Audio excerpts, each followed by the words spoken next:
queremos darle la más cordial bienvenida y agradecerles verdaderamente a todas las madres, los padres, los cuidadores por estar aquí.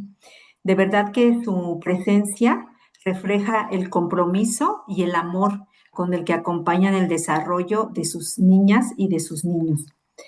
Hablar de sexualidad, de la prevención de abuso sexual infantil puede generar dudas, inquietudes e incluso incomodidad. Sin embargo, es un tema fundamental para nuestras niñas y nuestros niños y aún para ellos, para aquellos que son portadores de alguna condición. Requieren que las personas adultas les brinden información, herramientas y estrategias para fortalecer su autocuidado, el reconocimiento de sus derechos y su capacidad para pedir ayuda cuando sea necesario. De verdad, que la educación sexual no promueve conductas de riesgo. Existe ese mito, pero de ninguna manera es verdad, por eso es un mito.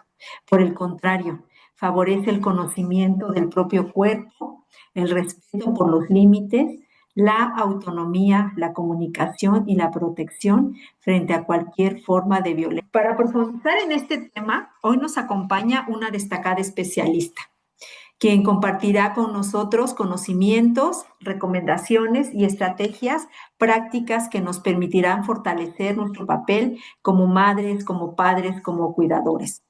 Y bueno, pues desde luego favorecer la protección y el bienestar de las niñas y de los niños. Les invito a escuchar con apertura y a participar activamente y aprovechar este espacio para resolver dudas. Estoy segura que la información que recibamos el día de hoy será de gran valor para nuestras familias. Es para CONFE de verdad un verdadero honor y nos da mucho gusto tener con nosotros a la doctora Susana Xochitl Bárcena Gaona, a quien le doy la bienvenida y antes de darle la palabra voy a leer su semblanza curricular. La doctora Xochitl Susana Bárcena Gaona es psicóloga, profesora e investigadora de tiempo completo en la Facultad de Estudios Superiores Iztacala de la Universidad Nacional Autónoma de México, UNAM. Es doctora en Psicología de la Salud por la UNAM. Es investigadora nacional nivel 1 por el Consejo Nacional de Humanidades, Ciencias y Tecnología, CONACYT. Su formación académica ha caracterizado por una sólida preparación teórica y metodológica. Es educadora sexual por la Asociación Mexicana de Salud Sexual, AC. Cuenta con un diplomado en prevención, identificación e intervención del abuso sexual infantil por la Unidad de Extensión Universitaria de la FES Iztacala. Su trayectoria académica abarca más de 15 años de experiencia en docencia, investigación y formación de profesionales en los campos de psicología, la sexualidad y la educación especial. Imparte clase en la carrera de psicología y la maestría en el ámbito de educación especial. Ha coordinado y recibido financiamiento para desarrollar proyectos de investigación dirigidos a familias y docentes para promover la educación sexual integral para personas con discapacidad intelectual. Su trabajo ha contribuido a visibilizar la sexualidad como una dimensión humana fundamental, muchas veces negada o estigmatizada a esta población. Entre sus aportaciones más relevantes se encuentra la publicación del libro Educación Sexual en Personas con Discapacidad Intelectual. Recursos digitales para su enseñanza en la familia UNAM 2022. Resultado de un proyecto de investigación aplicada que integra herramientas accesibles, reflexivas y basadas en evidencias para acompañar procesos educativos en el hogar. Asimismo, es autora de diversas publicaciones científicas sobre temas de sexualidad en personas con discapacidad. También ha participado en foros nacionales e internacionales. Actualmente preside la Comisión de Ética de la Federación Mexicana de Educación Sexual y Sexología, desde donde promueve la elaboración de un código deontológico que regule el quehacer profesional de las y los especialistas en sexualidad en México. Su compromiso con la ética, la justicia y los derechos sexuales de poblaciones históricamente excluidas es una constante en su labor académica y social. La doctora Baena Gaona es profesional comprometida con la construcción de una sexualidad libre, informada y digna para todas las personas, convencida de que la educación transformadora es un camino para la equidad y la inclusión. Pues nada más y nada menos, pues esta es nuestra especialista, la cual de verdad tenemos el honor de escuchar y aprender el día de hoy. Te doy la palabra, doctora. Muchas Gracias. gracias, Gloria, por esta bienvenida y pues me siento muy contenta de poder estar esta mañana con ustedes compartiendo un tema que pues ya como lo has mencionado nos puede dar miedo, pero creo que justo estos temas son los que necesitan que le pongamos más luz para poderlos entender y actuar. Y pues creo que esto también nos facilita el tener esta información, ir sintiéndonos más capaces y seguros de poder afrontar estas temáticas. Entonces, pues bueno, bienvenidas y bienvenidos a todos. Creo que solamente hay mujeres aquí. Entonces, bienvenidas. Vamos a empezar. Les voy a compartir una presentación que preparé para el día de hoy y me gustaría muchísimo que también podamos tener compartir experiencias y opiniones al final de... Entonces, ¿qué vamos a ver el día de hoy? Pues el día de hoy me gustaría que podamos revisar algunas definiciones sobre lo que es el abuso sexual infantil, algunas estadísticas para poder dimensionar cuál es la gravedad del problema, también ver cuáles pueden ser factores de riesgo y vulnerabilidad para que se presente el abuso sexual. Y también vamos a hablar un poco sobre el desarrollo sexual, indicadores de abuso sexual y finalmente estrategias de prevención. La idea es que después de esta conferencia ustedes puedan elaborar un plan familiar para trabajar en esto de la prevención del abuso sexual infantil con sus hijos e hijas. Bueno, pues vamos allá. ¿Qué es el abuso sexual infantil? El abuso sexual infantil, de acuerdo con la OMS, se define como la participación de un niño o una niña en una actividad que él o ella no comprende completamente, para la cual no está en condiciones de dar consentimiento informado, de esto debido a su edad y desarrollo. Eso es lo que nos dice la OMS. También la Asociación Psicológica de Psicología nos dice que es cualquier actividad sexual entre un niño o un adulto o incluso también con otros niños cuando uno es significativamente mayor o más poderoso y tiene la intención de gratificar o satisfacer a la persona que comete el abuso. ¿No? Entonces aquí notemos que hay una disparidad en el poder, no puede ser por edad, por fuerza, pero hay una disparidad. También tenemos otras definiciones. El abuso sexual infantil implica cualquier interacción sexual entre un niño y un adulto o entre dos menores cuando uno usa el poder o la autoridad para obligar, coaccionar o influir al otro. Y algo que no debemos perder de vista es que el abuso sexual es un delito, ¿no? Y está pues regulado en nuestro Código Penal. Entonces voy a leer esta definición. Perfecto. Entonces vamos a revisar la definición que nos da el Código Penal sobre lo que es el abuso sexual. Entonces, comete el delito de abuso sexual quien ejecute en una persona sin su consentimiento o la obligue a ejecutar para sí o en otra persona actos sexuales sin el propósito de llegar a la cópula. Esto es importante, ¿no? No hay relaciones sexuales en el abuso sexual. A quien cometa este delito se le impondrá pena de 6 a 10 años de prisión y hasta 200 días de multa. Para efectos de este artículo se entiende por actos sexuales los tocamientos o manoseos corporales obscenos o lo que represente actos explícitamente sexuales o obliguen a la víctima a representarlos. También se considera abuso sexual cuando se obligue a la víctima a observar un acto sexual o a exhibir su cuerpo sin su consentimiento. Si se hiciera uso de violencia física o psicológica, la pena aumenta en una mitad más en su mínimo y su máximo. Y también este delito tiene agravantes por el tema de la discapacidad, ¿no? Entonces, esto es lo que dice la ley. Y me parece muy importante que podamos rescatar algunos aspectos clave para entender esta cuestión del abuso sexual.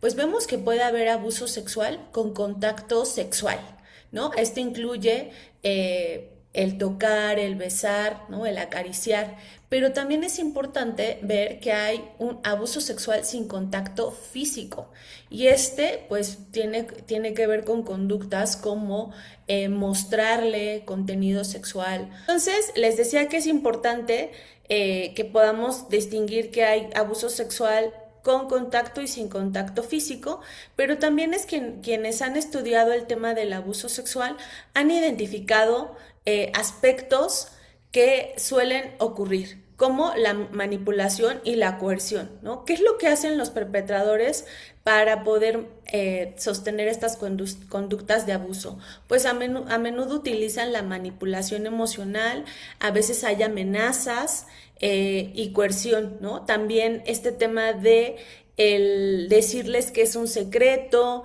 y que si lo cuentan le harán daño a la familia, ¿no? O también nos amenazan con que no les van a creer. Entonces hay un componente muy importante de manipulación y coerción.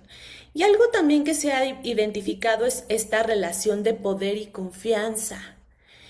Quienes abusan sexualmente de los niños, por lo regular son personas cercanas y que tienen algún poder con los menores de edad, como pueden ser algún familiar, algún cuidador, maestro o a cualquier figura de autoridad que el niño conoce y confía, ¿no? Esto pues es un dato que nosotros debemos tomar en cuenta porque a menudo les decimos a los niños que no confíen en los desconocidos, ¿no? Pero también, desafortunadamente, el abuso sexual se ejerce por personas conocidas y cercanas. Vamos a ver qué nos dicen los datos estadísticos. Yo creo que la estadística es buena para que podamos más o menos conocer o tener dimensiones de qué ocurre y cómo ocurre, ¿no? Entonces, pues un dato que es muy triste y lamentable en nuestro país es que de acuerdo con la Organización para la Cooperación y el Desarrollo Económico, México es el primer país del mundo en abuso sexual de niños, niñas y adolescentes. Es muy triste que nuestro país encabece esta problemática. Además, en una consulta que hizo el Instituto Nacional Electoral, en donde encuestaron a niños, niñas y adolescentes de entre 10 y 17 años, estos afirmaron estar expuestos a abuso sexual en su entorno. ¿Y qué más sabemos? O sea, ya aquí nos vamos estresando por estas estadísticas. También lo que vamos a ver es que hay una diferencia en cuanto al género. Las niñas y las mujeres adolescentes son principalmente las víctimas de violencia sexual, representando el 92.9 de los casos atendidos. Y sobre los agresores, pues ya veíamos que principalmente son padres, bueno, personas cercanas como padres, padrastros, familiares cercanos o conocidas como vecinos o amistades de la familia.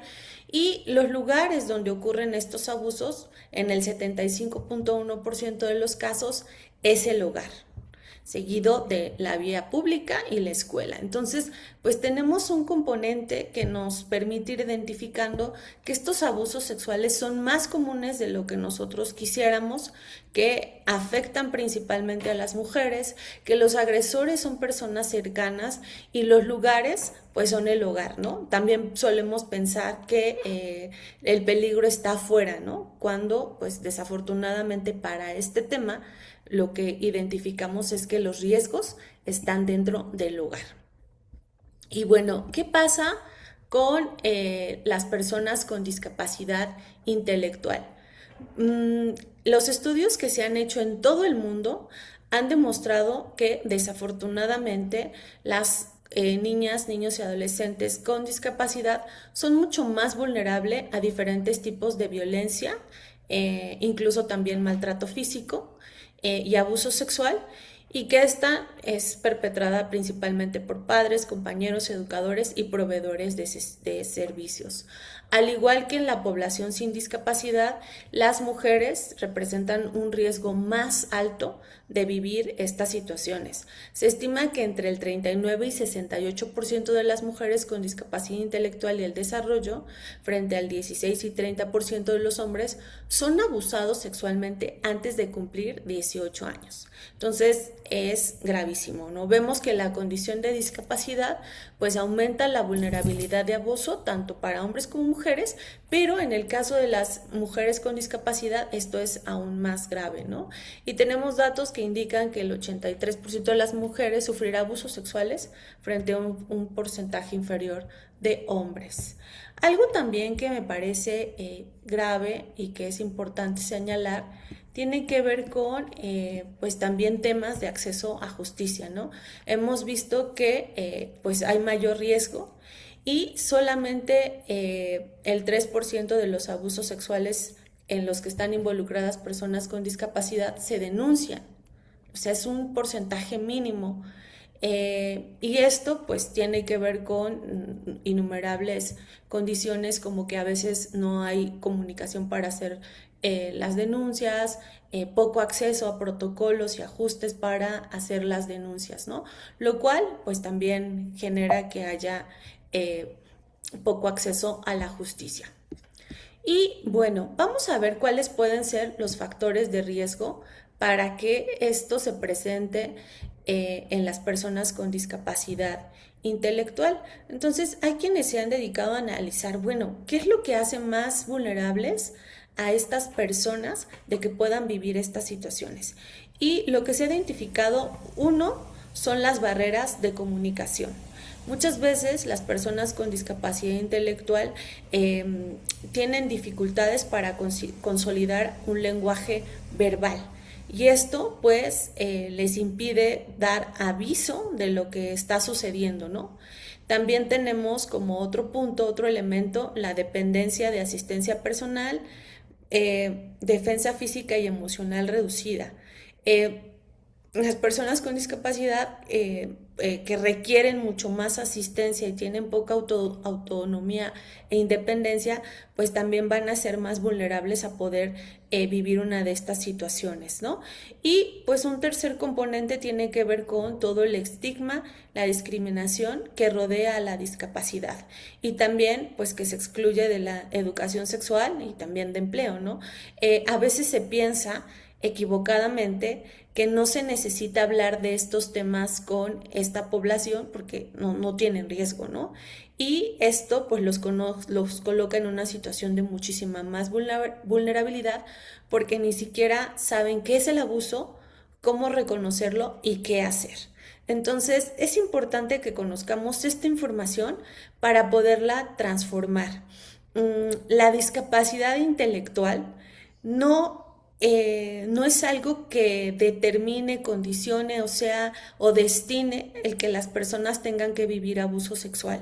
Son estas condiciones, estos factores, los que tenemos que cambiar, ¿no? Entonces, ahí podemos ir pensando qué acciones necesitamos tomar para ir modificando estas realidades y que las personas con discapacidad no estén indefensas ante estas situaciones de abuso.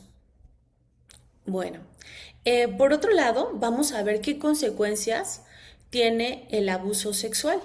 Y se ha documentado muchísimo en población que no tiene discapacidad cuáles son estas consecuencias, las cuales tienen que ver desde pues retraimiento social, afectaciones en la escuela, consumo de sustancias en la vida adulta y también se ha documentado qué es lo que pasa en las personas con discapacidad intelectual. En ellas, al igual que en las personas sin discapacidad, se suele presentar cuadros de ansiedad, depresión, cambios conductuales o trastornos de estrés postraumático. A cada una de las complicaciones que tenemos, pues nuevamente tiene que ver con estas cuestiones del lenguaje, ¿no? Que a veces no se documenta todo lo que sucede o cómo pasa o las emociones que experimentan, pero sí es muy evidente también en la conducta estos cambios que se presentan. A veces si los chicos, las chicas disfrutaban ir a un lugar, de repente ya no quieren ir a esos lugares, ya no quieren estar cerca de esas personas. También tienen ansiedad, con estos componentes que tiene la ansiedad, en las que se afecta el sueño, el apetito, que hay mayor tensión, y también vamos a ver consecuencias en retraimiento social. Puede ser que haya sentimientos de culpa, que estén más irritables, ¿no? Que haya conductas de agresión hacia otras personas y también menos confianza en sí mismos. Y otra de las consecuencias también que se ha documentado es la pérdida de habilidades desarrolladas. Esto a mí, me parece, bueno, todas las consecuencias que se viven en las personas con discapacidad intelectual me parecen lamentables, pero esta particularmente, al trabajar o estar involucrada en la educación especial, pues sabemos lo difícil que se vuelve entrenar o educar alguna habilidad, que adquieran alguna destreza, y cuando hay estas situaciones de abuso sexual puede haber una pérdida en estas habilidades que se han desarrollado. Entonces, pues vemos que las consecuencias de estas situaciones son graves, ¿no? También, y bueno, eh, equivocadamente también se ha pensado que las afectaciones no son graves para esta población, que no las entienden, que se les va a olvidar, pero no, o sea, las consecuencias están ahí y tienen componentes en el cuerpo, ¿no? Implicaciones fuertes en el cuerpo.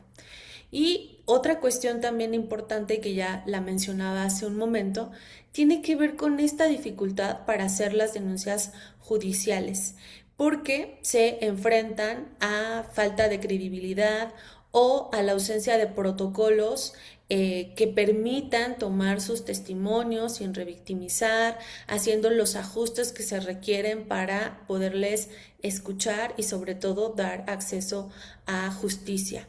Esto es importante porque las personas que viven abuso sexual y hacen la denuncia, cuando no reciben una sentencia, una justicia, el proceso es diferente. Cambia muchísimo la situación cuando hacen denuncia y tienen justicia. Esto permite vivir de una manera diferente también el proceso. Y bueno, vamos a ver ahora algunos indicadores del abuso sexual. Recordemos que el abuso sexual, a diferencia de la violación, no involucra la penetración o la cópula. Entonces, pues esto puede dificultar también el ver que haya indicadores físicos en el cuerpo, ¿no?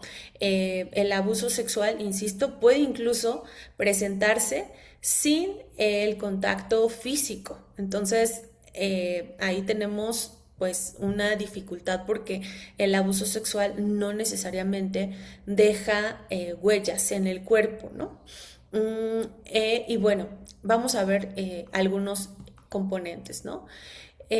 A nivel conductual, pues podemos observar cambios en el comportamiento, en la alimentación, en el sueño, en la irritabilidad, en el retraimiento, también en el plano cognitivo, lo que les comentaba, ¿no? Algunas destrezas que se han desarrollado y que ahora ya no, estar más distraído, y bueno, también en esta parte psicológico y social, este retraimiento, esta irritabilidad, desánimo, desgano, insisto, pues estos podrían ser como algunos indicadores que nos pudieran ayudar a identificar la presencia de un abuso sexual.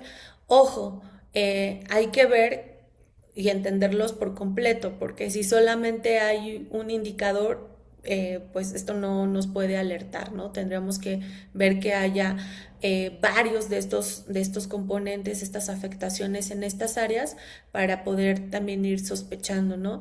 Y sobre todo algo que va a ser muy importante para prevenir y atender estas situaciones es establecer relaciones de muchísima confianza con nuestros hijos e hijas y también pues observar su comportamiento, ¿no? Estar atentos a estos cambios que se pudieran presentar y observar, ¿no? También qué sucede, cómo sucede. Bueno, ahora me gustaría que podamos hablar un poco acerca del desarrollo sexual.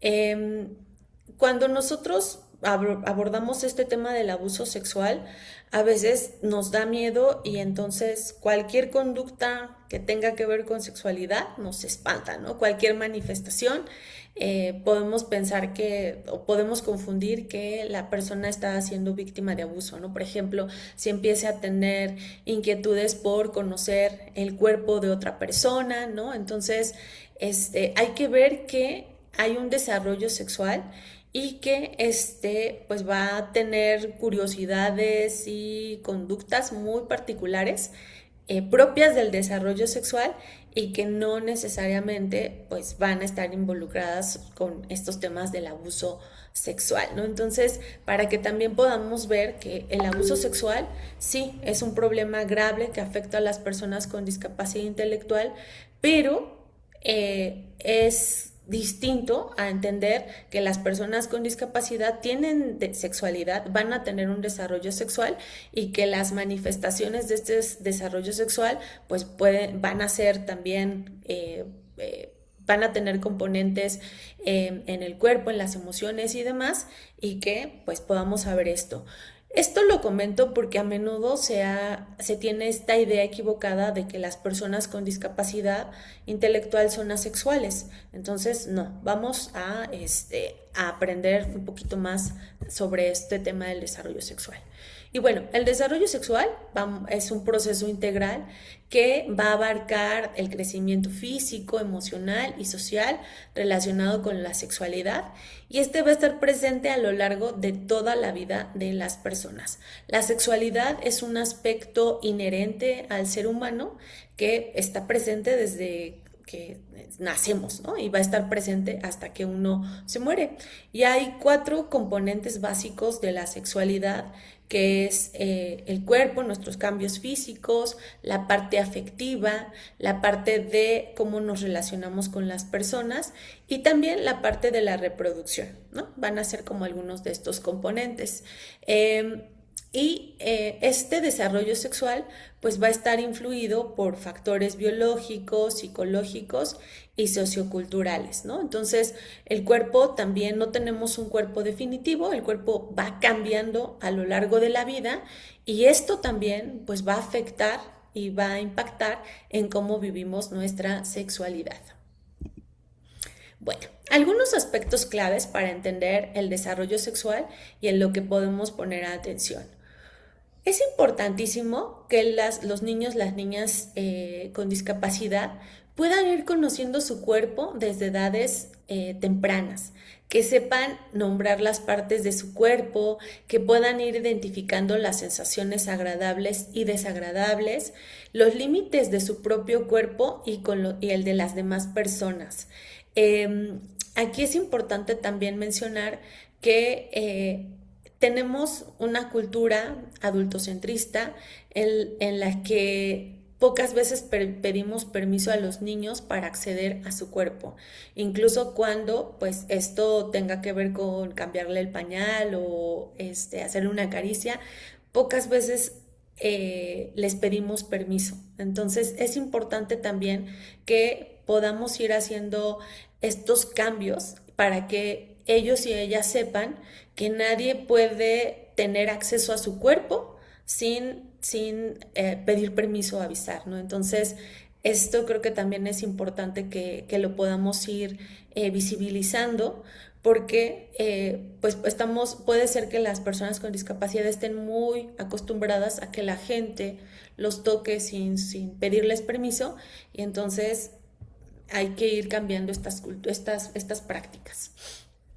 Bueno, otro componente, bueno, y el conocimiento del cuerpo, pues va a estar presente siempre, ¿no? Pensemos en todas las etapas de desarrollo que van a vivir y entonces es importante que puedan ir recibiendo esta información para conocer este cuerpo, cómo cambia cuando llegue la menstruación, que se les pueda explicar de una manera sencilla estos cambios que van a vivir, cuando tengan sus primeras erecciones, cuando tengan sueños húmedos, ¿no? Que sepan qué ocurre en sus cuerpos.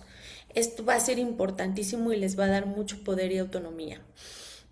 Otro componente también tiene que ver con el género, que pues puedan comprender y saber, ¿no? Quiénes son, cómo son, cómo les gusta vestirse, que puedan elegir cómo se presentan ante el mundo, que elijan la ropa que quieren usar, que puedan elegir su corte de cabello, ¿no? El cómo quieren verse, cómo quieren expresarse en el mundo. Y yo sugeriría también que podamos irles dando estas oportunidades de elegir desde que son pequeñitos y pequeñitas, de que puedan elegir también qué ropa ponerse, qué cosas quieren comer, ¿no? Que vayan aprendiendo también qué cosas les gustan o no les gustan. Y también es ser importante pues ir hablando sobre la atracción emocional, y que esta pues puede estar presente en los niñitos, ¿no? No necesariamente el que ellos sientan atracción hacia un compañero o compañera es como la atracción que sentimos los adultos. A veces les preguntamos a los pequeñitos si ya tienen novio o no tiene, o novia, y pues esto quizás no es tan apropiado para su edad, pero no quiere decir que no sientan gusto, ¿no? El gusto, la atracción puede estar ahí presente, ¿no? Y lo importante es escucharles y atenderles cuáles son estas emociones, qué sienten, qué piensan, ¿no? Y estar muy atentos a lo que nos dicen para también ayudarles a comprender estas emociones que van experimentando a lo largo de toda su vida, ¿no? Porque pues van a estar presentes siempre, ¿no? Como parte de la sexualidad. Y bueno, también pues el comportamiento sexual, cómo expresan también estas conductas. Algo importantísimo también va a ser el desarrollo de estas habilidades para poder establecer relaciones de amistad y también de noviazgo, que estas puedan ser saludables y consensuadas. Y para esto un componente importantísimo va a ser la educación sexual, que la educación sexual pues busca justamente dotar de conocimientos y habilidades a los chicos y a las chicas para que puedan tomar decisiones informadas sobre su cuerpo, sus relaciones y su salud. Entonces, va a ser esto muy importante a lo largo del desarrollo. ¿Qué cosas han pasado en la experiencia que he tenido y que a veces nos espanta, ¿no? Eh, a veces nos espanta que chicos del mismo género se den un beso. Entonces, y lo que hacemos es como prohibir o castigar. O que manifiesten o expresen que a alguien les gusta. Entonces, mi invitación sería pues a escuchar, ¿no? ¿Qué es lo que les pasa? ¿Qué es lo que sienten? Y justo también dirigir o acompañar o guiar de cuáles pueden ser las formas más adecuadas de expresar estas emociones. Uh-huh. Bueno, entonces, me gustaría aquí como resumir un poquito lo que hemos estado viendo de, pues, el abuso sexual es un problema grave, y que justo tiene que ver con esta desinformación sobre la sexualidad y el cuerpo, que no les hacemos llegar a las personas con discapacidad. Pero también a veces nos vamos al extremo y queremos anular cualquier expresión saludable del desarrollo sexual que va a estar presente también en esta población. Entonces hay que entender todo esto de manera integral y completa. Y vamos entonces a la parte que creo que ya les interesa más, que justamente son las estrategias de prevención. ¿Qué podemos hacer para prevenir el abuso sexual en personas con discapacidad intelectual? Un dato, el abuso sexual se suele presentar alrededor de los 8 años en la población mexicana. Entonces, si queremos prevenir realmente, tenemos que anticiparnos y no empezar a dar prevención hasta que están en la adolescencia, ¿no? Entonces, hay que ir trabajando desde edades tempranas estos temas y por eso me pone muy contenta esta invitación que me hizo Gloria este día para hablar de este tema con ustedes. Entonces, pues un elemento básico va a ser el conocimiento de su cuerpo. Es importante que les enseñemos a los niños y a las niñas a conocer su cuerpo, a poder identificar cuáles son las partes de su cuerpo, los nombres de ese cuerpo, las sensaciones que les gustan, lo que no les gusta, que también ellos y ellas sientan que pueden tomar decisiones sobre esos cuerpos, sobre la ropa que usan, sobre lo que comen, sobre quiénes acceden a su cuerpo, ¿no? Esto va a ser importantísimo. Y también hablar de conductas públicas y privadas.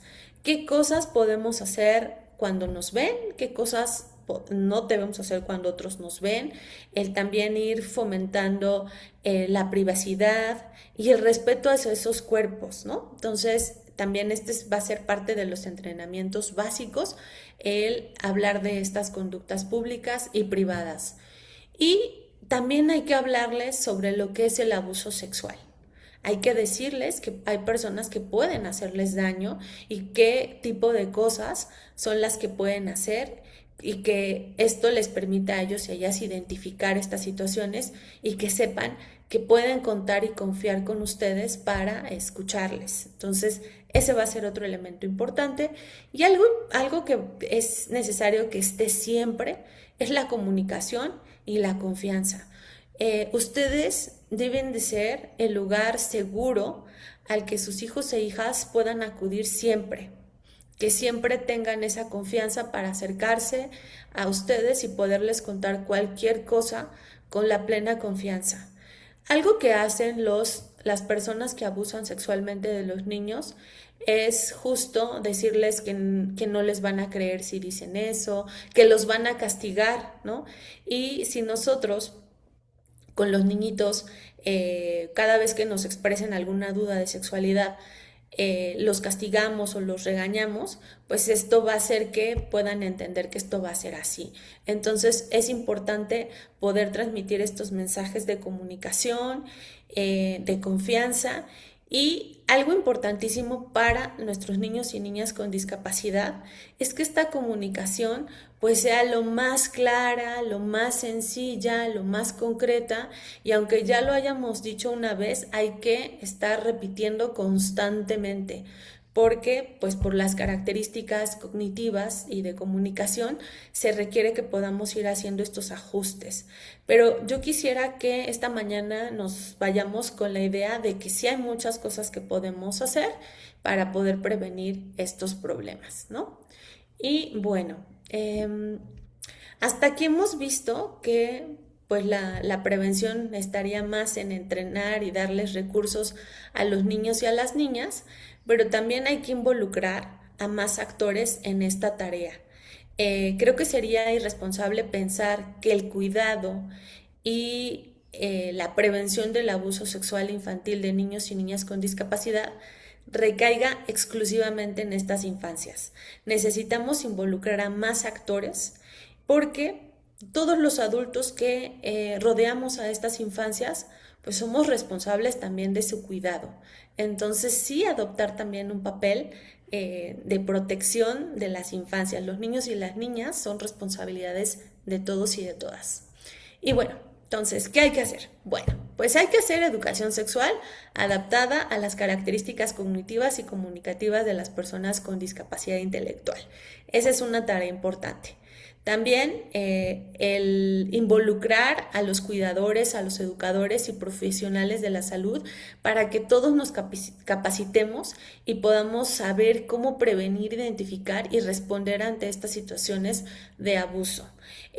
También ya decíamos, enseñar a las personas con discapacidad intelectual a que puedan desarrollar habilidades de autodefensa, de empoderamiento, para que puedan identificar, rechazar y huir de estas situaciones de riesgo, y involucrar a las familias y comunidades en la educación y prevención del abuso. Lo que estamos haciendo esta mañana es una estrategia muy importante para que podamos ir transformando estas realidades en las que hemos estado viviendo y donde las infancias están expuestas a estas situaciones, y más cuando se trata de infancias con discapacidad intelectual. Entonces, pues hay que cambiar esta realidad e involucrarnos en las soluciones de este problema. Y bueno, vamos entonces a pasos concretos. ¿Qué podemos hacer? Muchas veces nos limitamos a hablar de estos temas, una, por nuestros propios miedos, porque pensamos que si no hablamos de sexualidad vamos a alejar el problema, cuando pues esto no es así. También una de las principales limitaciones es creer que nuestros hijos o hijas con discapacidad no van a entender. Entonces, vamos a ver cuáles son estas creencias que nos pueden limitar y cómo las podemos transformar. Entonces, una creencia que nos puede limitar es que él no va a entender, ¿no? Como tiene discapacidad, entonces, pues estos temas no los va a entender. ¿Qué podemos hacer para esto? Pues vamos a ver que sí puede aprender si usamos un lenguaje claro, si lo repetimos muchas veces, si utilizamos imágenes u otros materiales para transmitir el mensaje, ¿no? Entonces, eso podemos hacer. Es mejor no hablarle de eso. Y bueno, como decía Gloria al inicio, la educación sexual protege. Entonces, hablar del cuerpo, esto le va a ayudar a proteger y a conocer más sobre él y ella misma. Si le explico, le voy a despertar la sexualidad. Y es muy importante cambiar esta idea. La educación sexual no provoca abuso, ayuda a prevenirlo. En verdad, en la documentación que se ha hecho sobre las personas que han vivido abuso, muchas, sus papás y familiares nunca les hablaron de lo que era el abuso.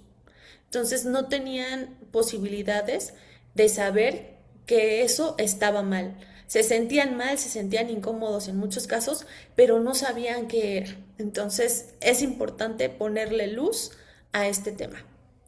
La idea de que siempre va a depender de uno, de mí, ¿no? Entonces, aquí creo que lo importante también es ir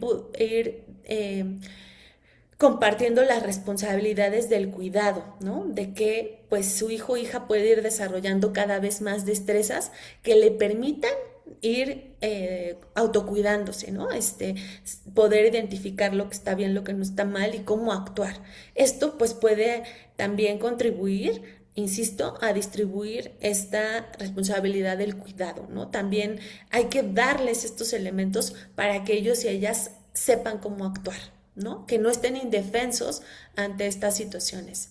Y algo también que creemos es que no sabe decir que no, ¿no? Esta idea también de que los chicos y las chicas con discapacidad son muy ingenuos, que son muy bondadosos, pues también hay que enseñarles a identificar estos riesgos, ¿no? Y podemos enseñarles también formas verbales o no verbales de expresar rechazo, que cuando algo no les guste, que cuando algo esté mal, puedan decir no, puedan rechazar, puedan irse, ¿no? Esto también nos va a ayudar muchísimo. Entonces, uno, hay que cambiar estas ideas de que sí hay cosas que podemos hacer y poner manos a la práctica. Entonces, pues les traje esta mañana algunas ideas para que ustedes puedan elaborar su plan familiar de prevención del abuso sexual infantil. Entonces, vamos a ir viendo qué cositas podrían ir haciendo para hacer este plan. Entonces, vamos a empezar preguntándolos, ¿qué es lo que necesita saber mi hijo y mi hija sobre su cuerpo? ¿Qué partes ya identifica? ¿Qué partes necesita aprender a nombrar? Sabe ya también qué sensaciones son agradables, qué son desagradables. Entonces, pues vamos a poner manos a la obra para saber entonces qué necesita saber sobre su cuerpo, ¿no? Si ya hay cosas que saben porque ya se las han enseñado, muy bien, pero hacer un balance de qué más necesita saber para conocer su cuerpo. Uh-huh. Luego, conductas públicas y privadas. Ya las distingue, qué conductas necesita distinguir como públicas y privadas, qué reglas claras podemos enseñarle, ¿no? Por ejemplo, que cierre la puerta cuando va al baño, temas de cuando se cambia, ¿no? Dónde hay que cambiarse, la ropa. Uh-huh. Y también señales de riesgo y qué hacer, ¿no? Qué situaciones debe aprender a reconocer como incómodas, confusas o peligrosas, ¿no? El que sepa que hay contactos que no son permitidos, ¿no? De hecho, a veces en la prevención del abuso sexual infantil se nos habla de este semáforo y de las partes privadas, ¿no? Y públicas del cuerpo. Y creo que deberíamos cambiar el enfoque para no tocar ninguna parte del cuerpo de los niños y niñas o de otra persona sin su permiso, ¿no? No tocar, no darles un beso en la mejilla si no pedimos permiso, no tocarles la mano si no pedimos permiso, siempre avisar también, ¿no? Voy a tocar para ayudarte a esto. Creo que esto también cambiaría muchísimo la cultura y el cómo nosotros vamos aprendiendo sobre nuestro propio cuerpo. Uh-huh. Eh, También, insisto, ¿no? Que cuando se sientan incómodos, sepan cómo comunicarlo. Aquí yo invitaría a las familias que busquen tener o consoliden una forma de comunicación con sus hijos o hijas. Si esta no es verbal, sí tener otros recursos no verbales para poder comunicar estas situaciones. También, ¿no? Personas seguras, quienes pueden ser tres personas seguras para el hijo, y si hay espacios en los que nosotros pensemos o veamos que hay que aumentar la supervisión, también ver qué podemos hacer. Y otra invitación también sería a tener frases protectoras, ¿no? Que esto se repita constantemente. Mi cuerpo es mío, puedo decir que no, nadie debe tocar mi cuerpo, ¿no? Sin mi consentimiento. Y otra invitación sería a que ustedes puedan ir implementando reglas de oro, ¿no? Entonces, en esta clase nombramos el cuerpo con claridad, nadie obliga a dar besos, abrazos o caricias. Esta, pues, era una práctica muy extendida anteriormente, ¿no? Incluso si llegábamos a alguna casa, ver a nuestros parientes y no saludábamos de beso, nos regañaban porque éramos maleducados, ¿no? Entonces hay que ir cambiando también estas reglas de, pues no hay que obligar a los niños y a las niñas a dar besos o abrazos o caricias, ¿no? Y pues toda esta parte también de las partes privadas de nuestro cuerpo se cuidan y se respetan. Y creo que algo también muy valioso que podemos hacer es promover estas estrategias desde el cuidado y el amor, no solo desde el miedo, ¿no? Creo que eso también puede cambiar muchísimo el cómo cómo afrontamos o cómo abordamos estos temas del abuso sexual infantil. Desde el amor que sentimos por nuestros hijos, de cuidarlos y de darles cariño, desde el cuidado y amor que ellos también pueden ir cosechando sobre sus propios cuerpos, desde el amor, la confianza, de poderse cuidar, que sepan que su cuerpo es un espacio importante, valioso, que requiere cuidado y que nadie debe tocarles sin su permiso, ¿no? Entonces, creo que podemos hablar esto desde un lenguaje más positivo y no solo desde el temor o desde esta parte negativa que nos puede espantar, ¿no? Mi invitación esta mañana también sería a cambiar este enfoque y ver que esto pues lo hacemos con todo el amor y el cariño y el cuidado para nuestros hijos e hijas. Y bueno, ya para ir llegando a la conclusión y que podamos tener espacio para compartir, pues la prevención del abuso sexual en personas con discapacidad es un problema muy grave que desafortunadamente sucede con gran frecuencia y que involucra a las personas más cercanas y que justo su atención requiere pues que una participación de todos. Hay que trabajar con las personas con discapacidad intelectual para darles más herramientas, dotarles de más habilidades que les permitan identificar estas situaciones y actuar para evitarlas. También trabajar con las familias y con los profesionales para saber cómo podemos cuidar a nuestras infancias y generar entornos más seguros y protectores para su bienestar, ¿no? Entonces, insistiría también mucho en no pensar que si hablamos de sexualidad estamos llamando o incitando a que estas situaciones ocurran. Al contrario, hay que ponerles luz y hay que hablarlas para poder evitarlas.